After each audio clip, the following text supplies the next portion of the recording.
Ladies and gentlemen, it is my distinct honor to introduce our keynote speaker today, Professor Oscar Masoleni. Professor Masoleni is a distinguished scholar in political science at the University of Lausanne, where he has been a faculty member since 2016. He also serves as the director of the Research Observatory for Regional Politics at the Institute of Political, Historical, and International Studies. Professor Masoleni's academic journey is both extensive and impressive. He obtained his PhD in contemporary history from the University of Lausanne, complemented by a master in philosophy from the University of Turin and a master in sociology and anthropology from the University of Lausanne. His research interests are diverse, encompassing populism, regionalism, and nationalism in Western European party mobilization. He has led several significant research projects, including populism and conspiracy in the COVID pandemic and the right-wing populist discourse in European cross-border areas, both supported by the Swiss National Science Foundation. Professor Masoleni has enriched his academic experience through various visiting scholar positions at STEAM institutions such as Cornell University, Columbia University, and the European Universities Institute. His prolific contributions to political science literature include numerous publications that have significantly advanced our understanding of contemporary political dynamics. Please join me in welcoming Professor Oscar Masoleni, that will be presenting a thought-provoking lecture titled Producerist Attitudes and Voting Orientation, a comparison among the USA and the Western Union.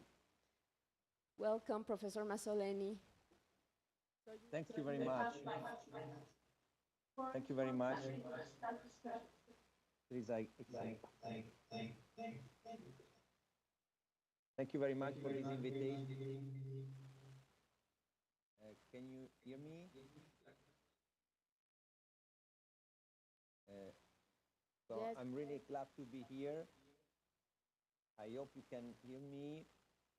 Many thanks to Carolina Munoz for this invitation. And also, I'm very glad to participate to the conference that you organize. I'm very sad because I cannot speak in Spanish and I cannot be with you in presence. I hope it will be next time the possibility to meet you and to discuss directly with you. So the topic that I have to present today is part of the research that I made with a colleague of mine, Gilles Valdy, Professor Gilles Valdy at Sciences Po Paris. This is part of the research that I made with him since 2018. And my first presentation, our first presentation of this topic was in Guadalajara, the University of Guadalajara in 2018, 6 years later. So the presentation that we have today, to present, is exactly on the same topic with another perspective, because the presentation in Guadalajara 2018 was in the supply side research on party manifestos. Today, my presentation is on voting attitudes and public attitudes in general and impact on voting behavior. So the topic is producerist attitudes and support for right-wing populism, and with a comparison between European countries and US. So the aim is to contribute to show how this notion, producerism, which is complicated to translate in many languages, is connected with the rise and relevance of contemporary right-wing populism. And the research question is to ask whether producerism, as a consistent set of attitudes among citizens, can be expressed in the public sphere, and on the one side, and the other side, the second research question is how, to what extent, such attitudes can explain, at least partially, voting preferences for right-wing populist actors. And the approach that we adopt here is a transatlantic comparative approach would try to show differences and the convergence between Europe, especially Western Europe, and the United States. So the question of producerism should be first connected with the literature on right-wing populism, which is very important nowadays, as you know, is usually connected with some issues as immigration, of course, as you know, also for connecting of the last EU elections, the United States election, presidential elections, but of course is a widespread topic in this literature, which because we consider right-wing populism at least a proxy of anti-immigrant stances and mobilization. And in this sense, usually literature insists focus on the cultural dimensions or identity. And at the same time, recently, there is a rising interest on socioeconomic issues related to right-wing populism. And this literature is also connected with this aspect that we can consider in relation with populism as such, in the definition itself of populism. Of course, if you have a minimal definition of populism, economic dimension should be usually considered external from the definition of populism. But if you have a post-Lacanian approach, or the idea that populism can include different definition of the people and different definition of the enemies of the people, we can also introduce all the dimension not connected with sovereignty as such, but of prosperity, material prosperity. So producerism is connected with the economic dimension of populism, of course, generally taken as a way to oppose in a Manichaean way the so-called people and the enemies and the corrupt elites. But not just in this sense, not just a question of sovereignty, of power in general, but also connected with economic dimensions. So in this sense, economic populism, which is not just a connection, is not just connected with public policies or connected with the economic crisis, could be also seen as a set of values, a moral dimension, and portraying the people as an economic community whose the well-being is in decline, under threat, and the idea is should restore this well-being against working and attacking and claiming against the elite, which is presented as a threat for economic prosperity of the people. So in this sense, people can be seen as in different ways, with a multiple connotation, which is, of course, the nation, the common man, and the less privileged majority. But in a specific dimension of economic dimension, can be connected with this idea of producerism. Producerism is a way by which, and this is interesting because in the history of ideas, in philosophy, there is a long discussion of what it means producerism. But producerism is the way by which we can define the people, the good people, who are the producers. So the people who are able to contribute to the prosperity of the people or the nation, the community. So the producers are the hard workers. The producers are specifically the people that we need to help, because they are, in the current way, from a populist point of view, are victims, are seen as victims of the situation because they are economically in decline, and they are against some enemies. Yes, enemies are parasites, The elites, seen as the elite, are parasites, or political elites, but also parasite could be also foreign people, the people which are not able to respect the prosperity, are unable to contribute to the prosperity because they exploit this prosperity.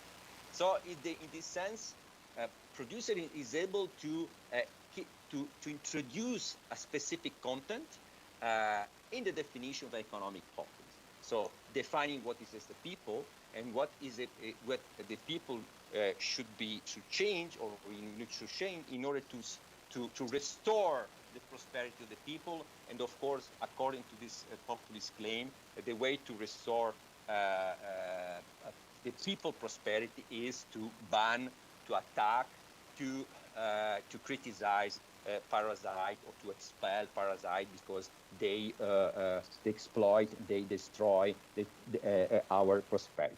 So this is the idea behind producerism, which is also connected within a literature on right-wing populism and United States. There is a lot of literature on that, important literature on that, connected with the origin of the concept of populism in the US, connected with the People Party in the 19th century, and there is this literature trying to frame, to interpret right-wing populism in relation with producerism. But producerism is also used in the last 10, 15 years, also in political science, in regard on empirical studies, and especially in studying European populism. There are some research, empirical research, try to see on the supply side dimension, especially party manifestos, party discourses, leader discourses, try to emphasize this distinction, this moral distinction, moral antagonism between the makers, the producers, and the takers.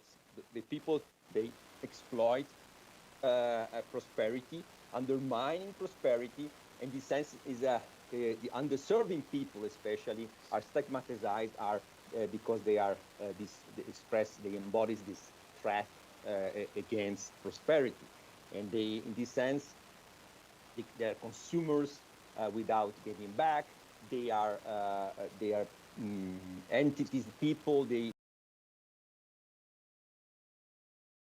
state, but of course they are not deserving people. They're not meritant of this this support. In this sense, producerism is close to welfare chauvinism, to authoritarianism, but in our, as you can see later in the empirical analysis, is not the same stuff. In this sense, this analysis is maybe one of the first analyses trying to connect producerism not from a supply-side perspective, a comparison between manifestos or discourses of the leaders, but an analysis focused on the public attitudes, on the attitudes of the citizens' attitudes in connection with voting orientations. And this, in a sense, our research the aim of this research is of course that they try to fill the gap, to contribute to show the relevance of producerism in studying public opinion and electoral behavior. In this sense, we have we did an original comparative survey in 2021. It's a bit old, I know, but always in research, in empirical research, we are not always the possibility to have very recent data, especially in the case of a regional comparative survey with our own questionnaire. And we compare United States. In United States, we have a sample of units in the United States, a representative sample of citizen opinion in the United States and the 5 Western European countries. I think here you can see, so France, Germany, Italy, Switzerland, and United Kingdom, with so significant sample for each country. And it's not easy. It's not easier to find a good method, empirical method, statistical method to do that. So we adopt a latent profile analysis approach.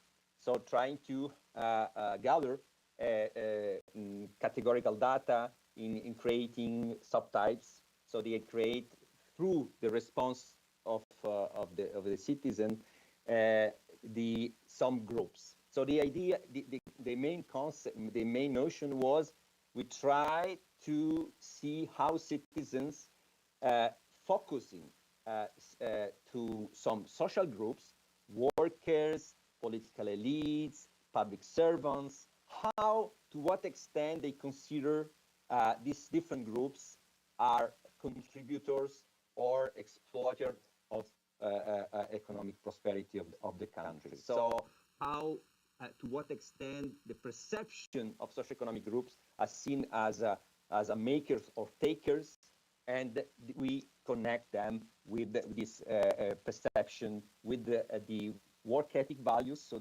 how they consider this the citizen work ethic values, and all these dimensions are connected and try to grasp in the public sphere, in the public opinion, the relevance of producerist attitudes. And then second step, in order to show the impact in terms of voting explanation of these attitudes, we adopt, of course, classic logistic model, and trying to see whether European and US citizens are more inclined to support right-wing populism, right-wing factors in this sense, into seeing if these producer attitudes are more or less or significantly connected with voting, the voting orientation. So we, in this sense, again, underlining, we define producer attitude as a set of polarized moral judgment about the contribution of various socioeconomic groups to society wealth in relation to work ethic and responding to Manichaean logic that dominate producerist principles. So we try to show if there is a groups clearly defined in order to, and we try to create this group using the responses by citizens and seeing if there are especially this kind of specific group. This latent, as you know, if you know this kind of methods, which is not so usual in empirical and behavioral analysis, but is close to the factual analysis. So trying to see how there is a latent dimension, regrouping different responses, and we're trying to see to what extent this is possible in a sense, trying to see to create groups of responses in order to see if to what extent these producerist attitudes fit with our hypothesis. So we have all the questions. So the question is connected with each group. As I can see later, the groups are considered more or less contributors of prosperity, or on the contrary, make takers of this prosperity. And so these are the groups. So we ask our public, so the citizens of the sample, to see to what extent each of these groups can be considered contributors or parasites, in the sense of contributor or not. And then we include also items connected with work ethics, as you can see. So immigrant people of social benefits, small business, and of course this is an hypothesis, of course, to include this group in this way, but we of course we present this in a neutral way. So we list all this group, and then we make the hypothesis that these are the distinction between them: the parasite from above, politicians, CEO, rich people, public servant, and the work ethic. Most people who are successful in life are just plain lazy. You cannot expect anything from life without effort and sacrifice. And here again, we have a 7-point scale from I agree, I totally agree, I totally disagree. So this is the main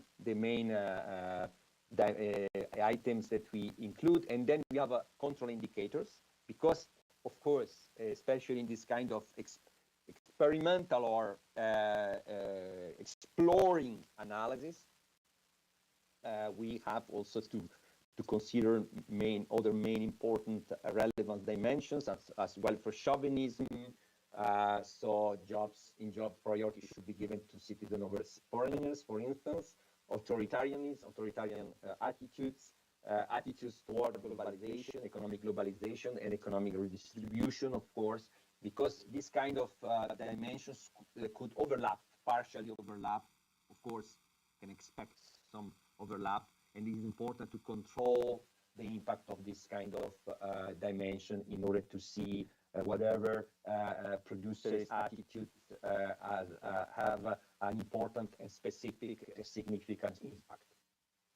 This is the main, so the full data set analysis for all the group, all the countries included, almost 10,000 cases. And what is interesting here is to see the black points, or and this is interesting. The black points is the what we can see the right-wing producerists. So that correspond to the right-wing of producers. They have no time here to develop all the analysis we made also about that. But you can see the CEO, rich people, politicians, immigrants. So the more is higher the estimate, the more are considered the bad people. So the takers, they do not contribute to anything about prosperity.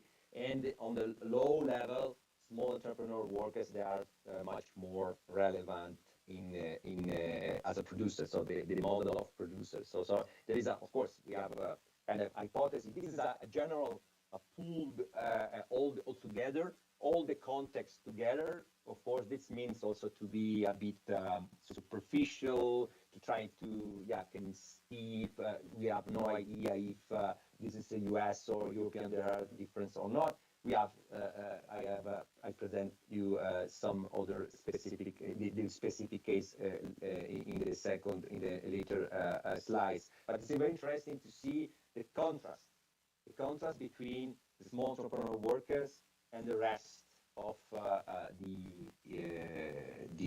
the social groups. And it's interesting also this kind of analysis show can be also the left wing producers, because it's also part of the game. And you can see the ball, the gray ball, and you can see the differences. Immigrants can see clear differences between, of course, right wing or left wing. This is the most important point, that they contrast each other, but also social benefit. People they receive social benefit, public servant, but there are some commonalities about politicians, CEO, and rich people. This is the general picture. But then we can move on the specific cases. So Great Britain, we have a similar point, because here just without the working ethic, just to see the groups, and you can see a common trends in comparison with US. In France is similar, but with some specificity about small entrepreneur, but especially there are differences on the no, it's similar, just similar. What is very different is United States. What's United States is interesting because there is a clear differences between on the rich people and politicians. So what you see here, CEO and rich people are much more closer to the small entrepreneur and workers' perception as producers. So here clearly we have differences between the US and European cases, that you show that the whole group, the first slide is a lot influenced by the European case, because we have much more cases in European cases in this case, in this analysis. But United case showed a clear difference. So we have difference on social benefit between left wing and right wing, but we have a clear difference also in rich people and CEO that we cannot see in Europe, and this is a very important point. So US peculiarity can be seen as a consequences of the business-oriented economic culture in United States much more relevant than in European legacy, especially in relation with the legacy of the welfare state in Europe. I think it's an important point. And here we go back to the pool data set, so the whole data set with all the data. Here there is just the odds ratio. It is important to see here. So the model show, so as a reference category right-wing producers, you can see at the beginning on the top we have the impact. Of course, we control on the gender, we control about age, we control about middle height, education, and we control the indicator that I mentioned before about welfare chauvinism, about perception of globalization, authoritarianism, and then we have left, conservative, right, and mixed. So as you can see here, it is the other four categories of the producer's attitude of the analysis that we focus on the producer attitude is all these three groups are significantly different than the right wing group of producers in terms of producers' attitudes, and we also control this result with country, so this is also an important point that this kind of analysis also taking into account also the differences between countries, among countries. We control the impact of countries, and we show in this first analysis, empirical analysis, in connection of what our dependent analysis is, a variable, is of course the voting of radical right parties in different countries. In US, we have vote for Trump. In the Western countries, they vote for the main radical right parties in these countries, and so this is the first result. Significantly, so producerism has an impact in explaining radical right voting. This is a first analysis. And if we go much in depth on, of course, this slide is also connected with the current issues.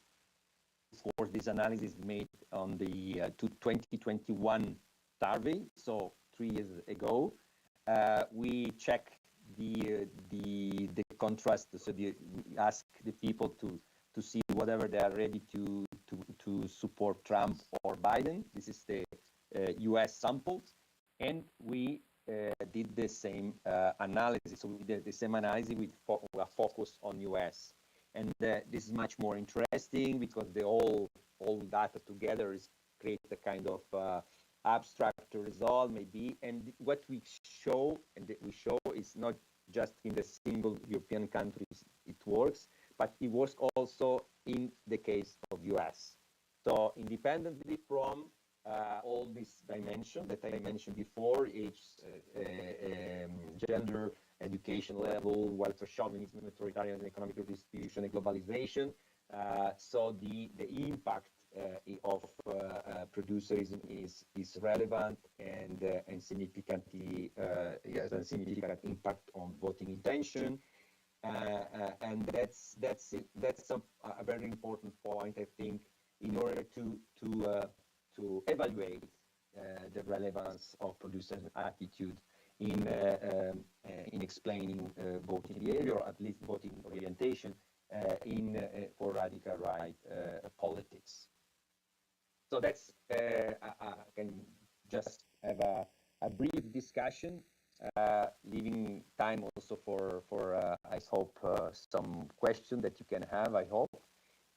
So the point here was to test, to show to what extent producerism is able to capture to some extent on the one side the antagonism or Manichaean antagonism within society, within public in the Italian public opinion, and also to what extent this kind of producer attitude has have an impact on voting orientation, especially on radical right in the radical right politics. And this, I think, is a test showing there is not just it's not just a question of discourses, manifestos, so supply side dimensions, but it's also part of common opinions, and in this kind of opinions is based also on this kind of moral dimension, moral evaluation of specific groups. So the idea that the way by which we perceive some groups could be also part of the game in explaining some success, some rising relevance, or some impact of right-wing populism. And this is, I think, it's an important point that we have to consider if we want to explain in a broader and more complex way the success of radical right politics nowadays, especially in US and Europe, and of course in US politics, producerism has been already considered in many ways, at least from a supply side dimension, with relevance in the discourse, etc. And I think again, as we can see in the paper that we published in 2019 on the supply side, with the dimension with Julie Valdi comparing U.S. and U.S. Republican Party and radical right parties in Europe, Western Europe. The producer is no longer American stuff. Is shared by significant clusters of citizens across both sides of Atlantic.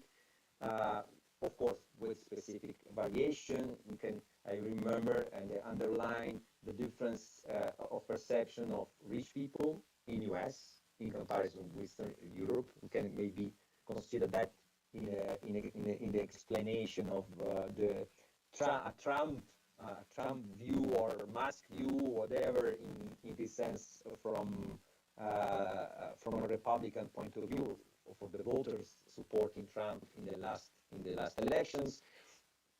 But in any case, our findings emphasize the importance of the concept of producers in understanding contemporary populist grievances and mobilization, and this again beyond supply side research.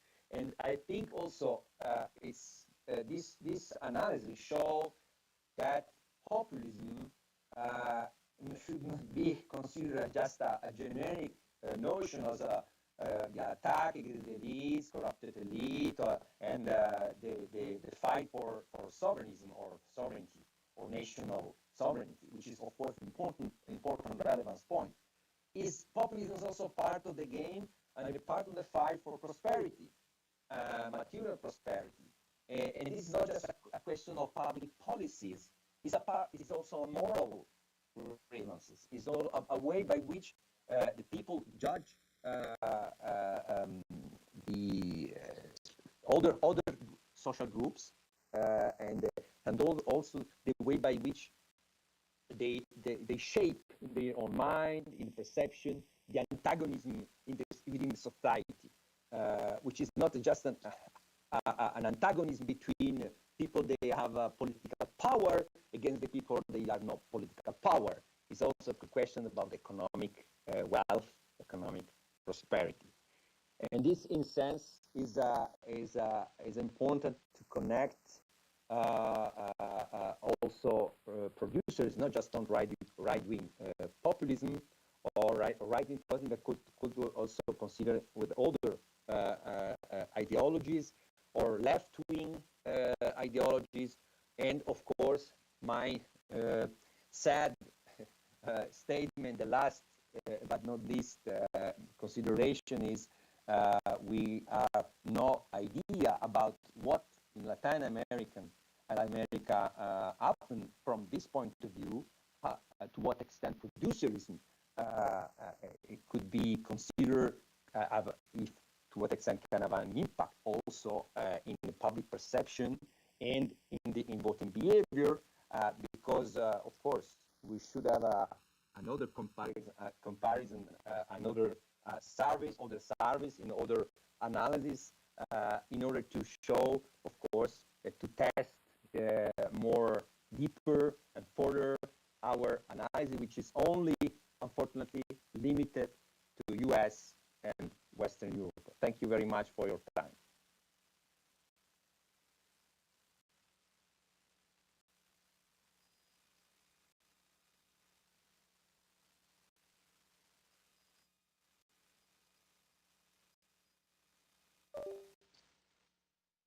Thank you, Professor Masoleni, for your insightful presentation.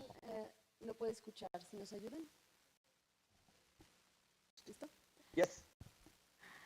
Thank you, Professor Masoleni, for your insightful presentation on producerist populist attitudes and their impact on electoral support in the USA and Western Europe.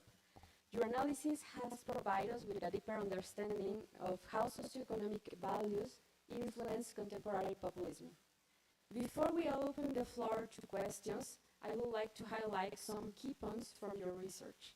First of all, the cross-national manifestation of producerist attitudes. Your study reveals that producerist attitudes traditionally associated with the American politics are also present in Western Europe, and we can find some country-specific variation. These findings challenge the notions that such attitudes are unique to the United States and suggest a broader transatlantic pattern in populism feelings. And also, it was very challenging to hear about Latin America, and I was thinking how the left and the right can be thinking in this research. Also, the correlation with populism and voting, the identification of these left-wing and right-wing producerist attitudes, and their correlation with supports of populism parties, particularly on the right.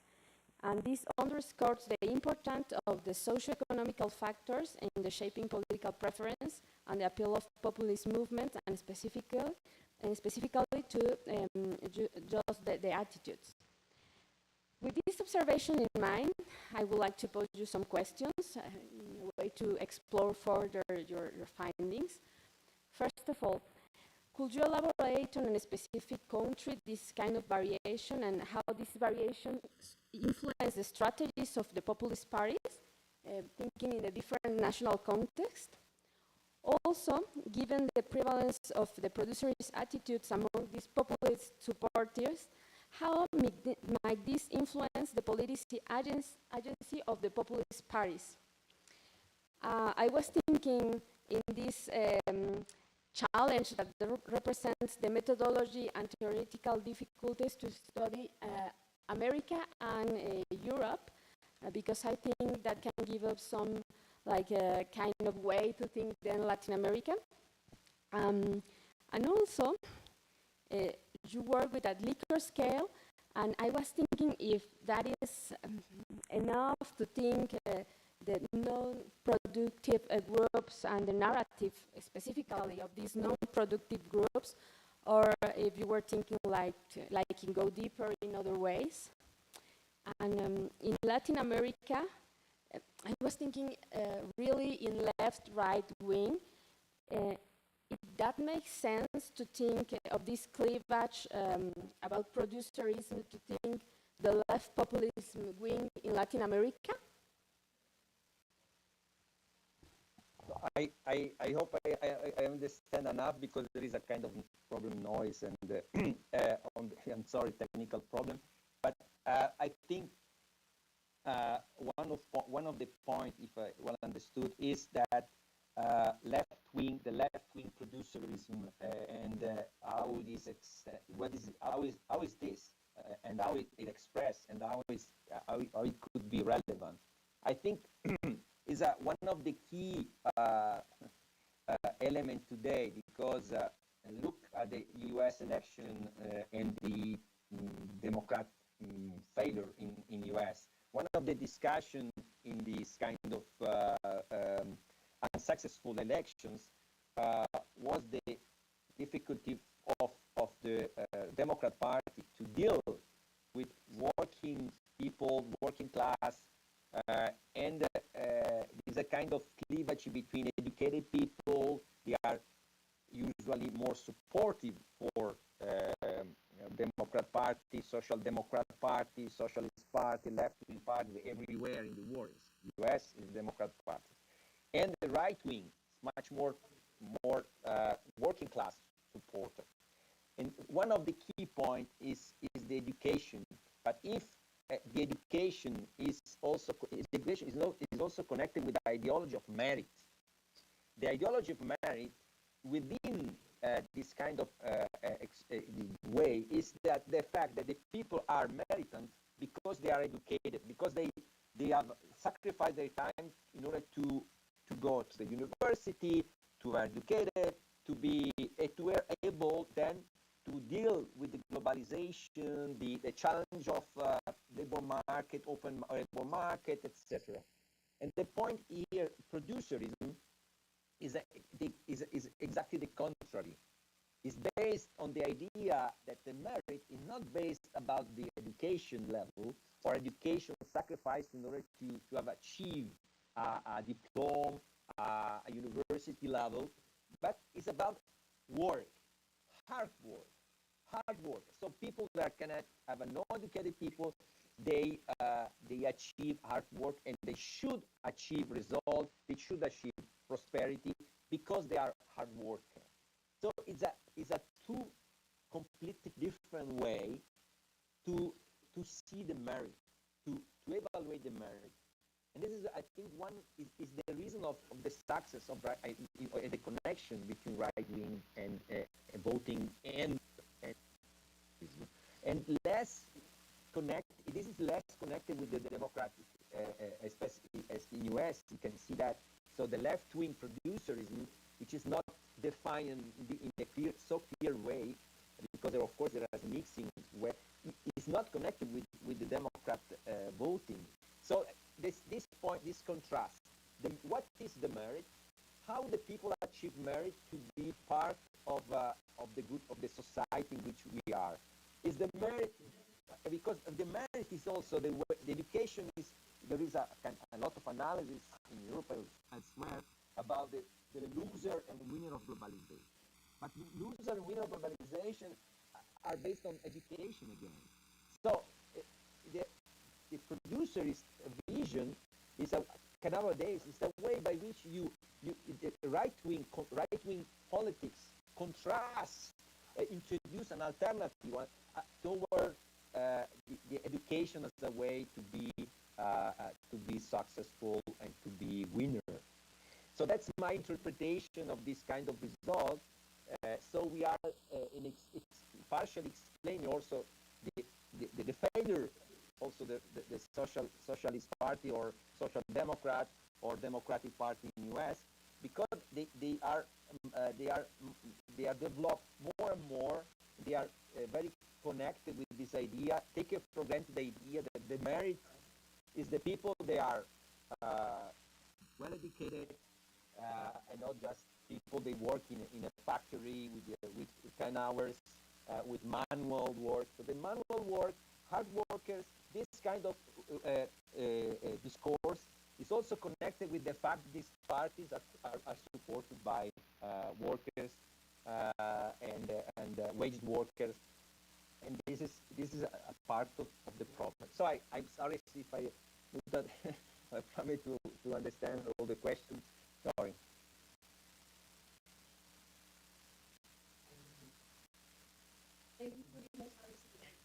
Now invite the audience if there are someone that have some questions. Please, thank you.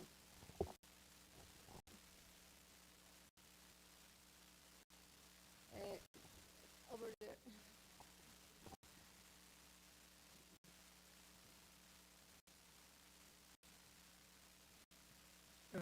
Hello, can you hear me? More or less? Can I think that's a yes, right? Can you hear me? I'm not sure.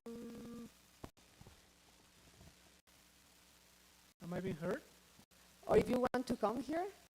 Here is better, huh? Whatever you... Yeah, come here. All right, then.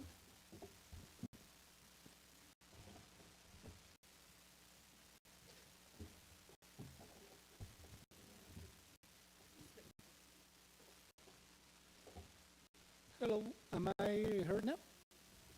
Can you hear me? I think he cannot hear me.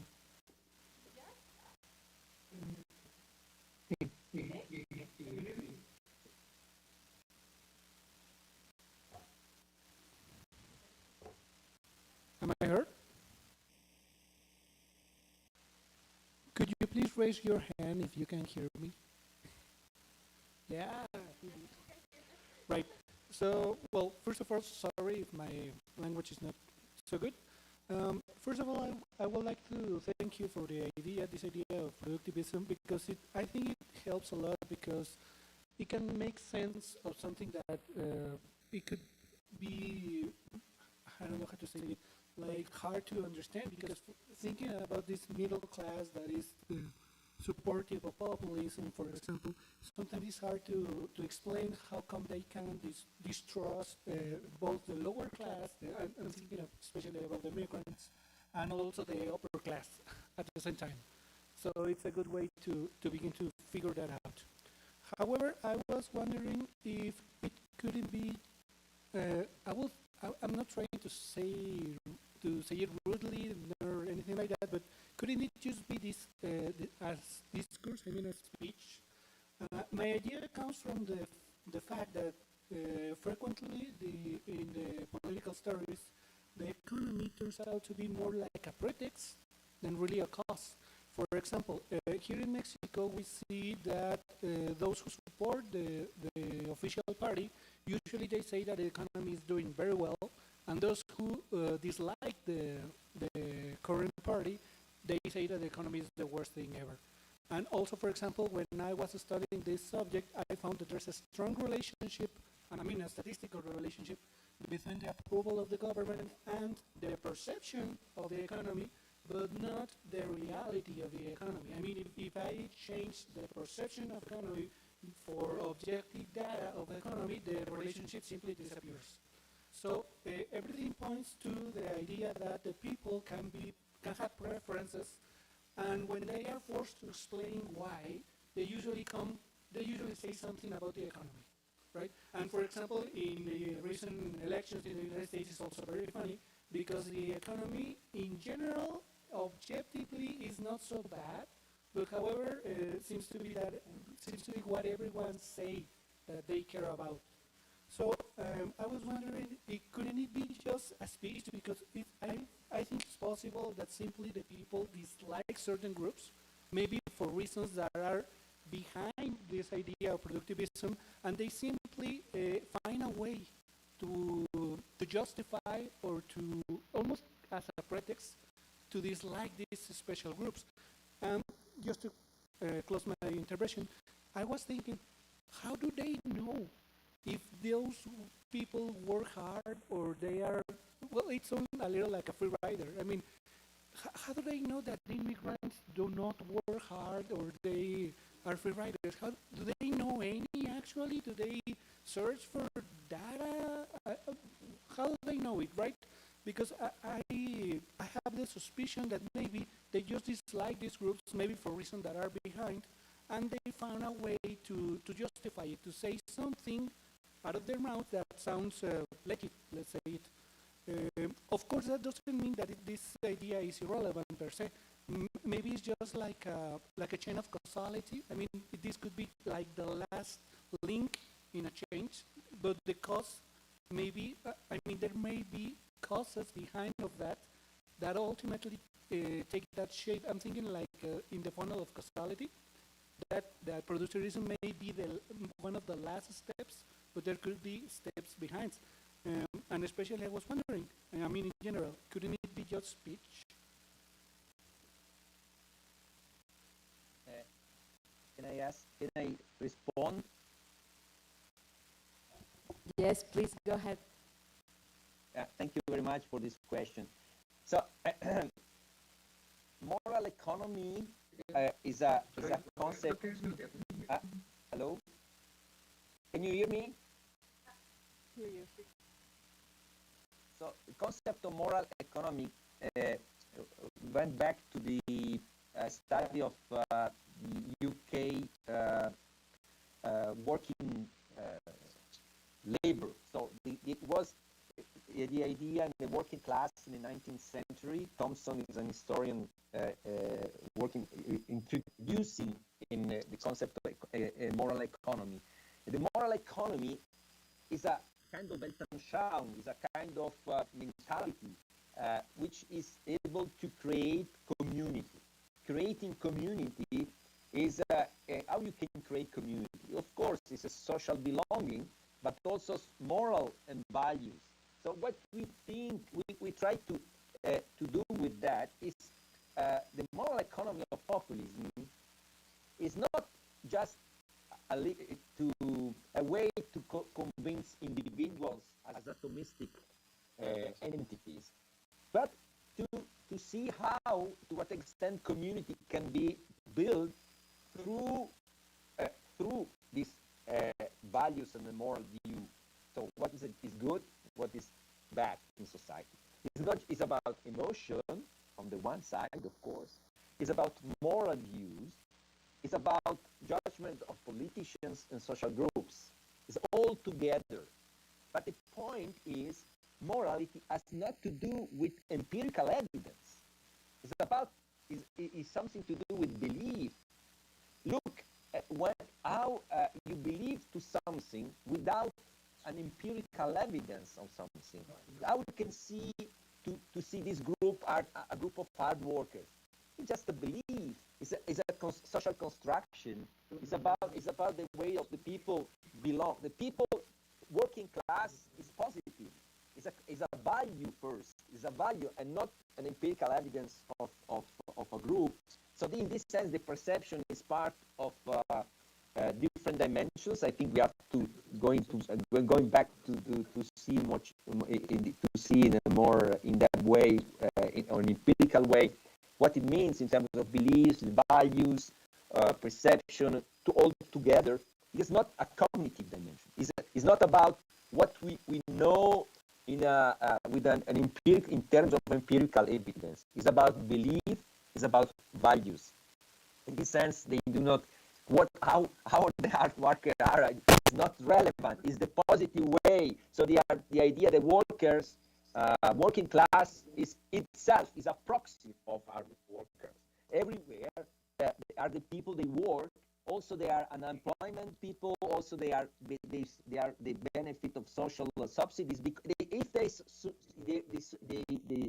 they have support of social benefit, it's because previously they were hard workers.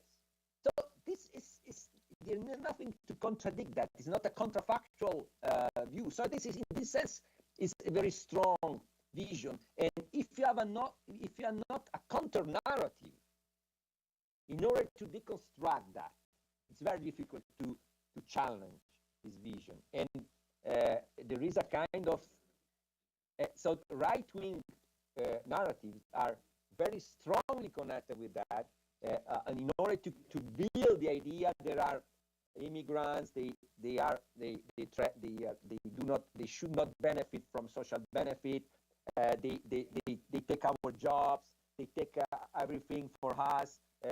We were here for a long time. We build our prosperity, and the fold they don't fold. Is now the immigrant try to destroy that. But in this kind of discourse, within the discourse, the moral behind the narrative is a producerist narrative. So the idea there are parasites is not just about racial dimension, racist dimension. It's not just about ethnic dimensions. It's about economic dimension, but not public policies, but moral economic dimensions.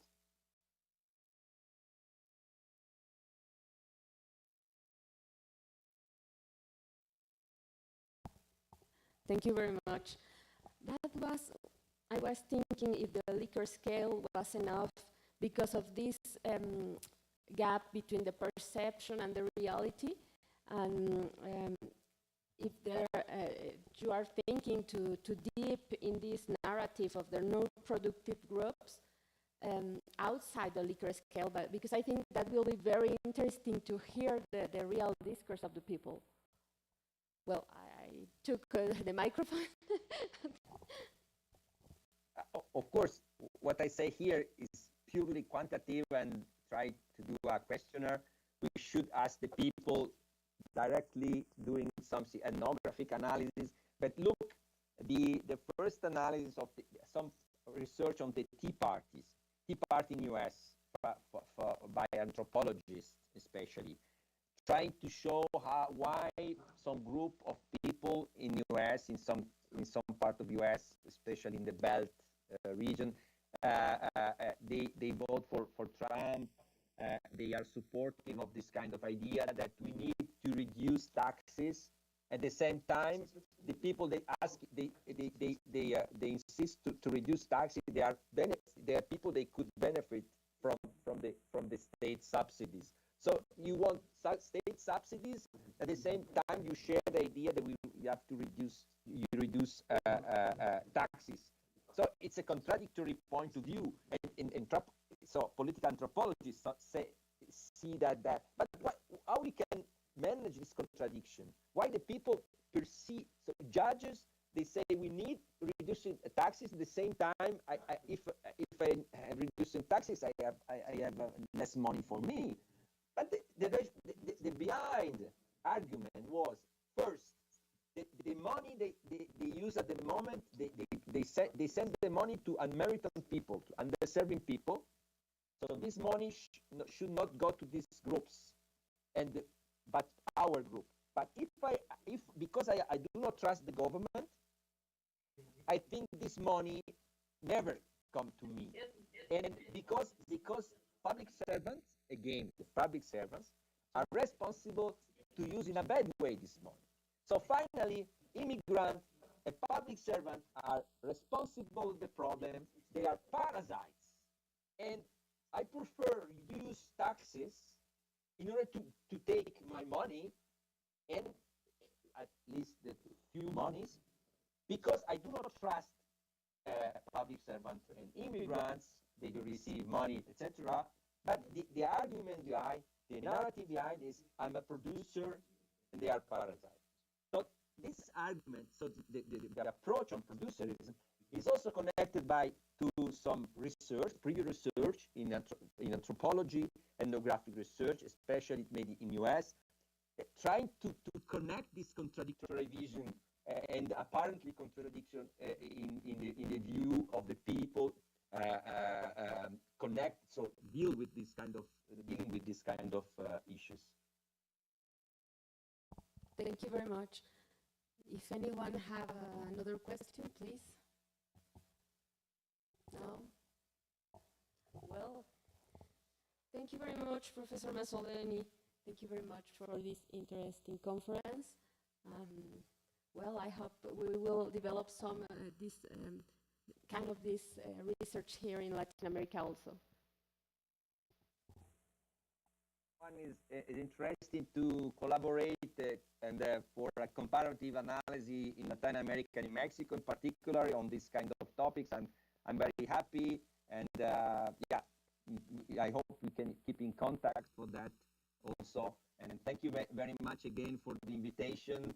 And I hope it was to some extent interesting. I'm sorry for because my headphone was not so good, and I was unable to hear all your questions in a precise way. I'm really sorry for that. Don't worry. Thank you very much, and thank you everything for coming today.